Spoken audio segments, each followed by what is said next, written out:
In this video, we will be analysing the complexity of the volleyball spike from a biomechanical perspective. All 6 phases of the volleyball spike will be explored, unravelling the biomechanical principles that underpin this skill. The approach phase. The athlete will begin running toward the ball, serving 2 biomechanical purposes. 1.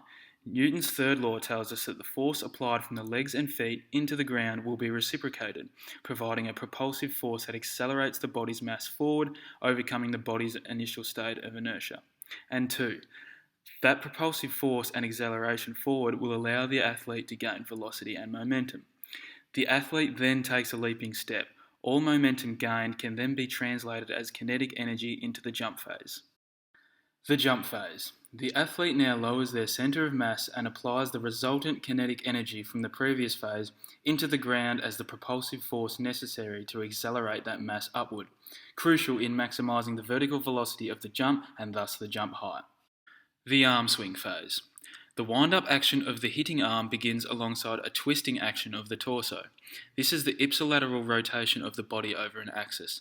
Notice the arms rotating conversely, with the left arm of the athlete following a high to low motion, while the right arm follows a low to high motion, and the spine rotates laterally to open up the angle of the body.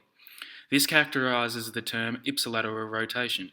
The resulting position of the body sets up optimal position for angular momentum and velocity that can be generated from the kinetic chain to follow in the next phase.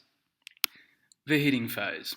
The kinetic chain now commences. Through a sequential chain of movements, maximal force can be generated and transferred onto the ball for an effective shot. First, the aforementioned ipsilateral rotation continues, opening up the angle of which the arms rotate through at the shoulder, generating angular velocity and momentum, from which the arms extend at the elbow as rotation continues until the hand makes contact with the ball. The resultant momentum and energy from this kinetic chain is translated onto the ball as a propulsive force downward. The wrist snap phase. By flexing the hand at the wrist and hitting the ball above its centre of mass, the directional force applied from the athlete should generate topspin of the ball. The Magnus effect comes into play as a crucial principle that forces the ball in a downward direction. With a clockwise rotation of the ball, the air on the top of the ball slows down, while the air at the bottom of the ball speeds up. This results in an air pressure gradient where energy moves from high to low pressure, generating force from the top of the ball downward. The ball will now move faster toward the ground. The final phase of the spike, the follow-through. Continuing the range of motion created from the kinetic chain in the hitting phase serves 2 purposes. 1, the momentum through the ball maintains direction for an accurate flight path.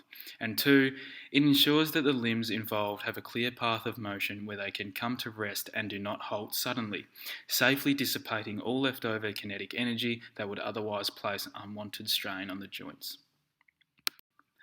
Thank you for watching, and we hope you have enjoyed our Biomechanics written report.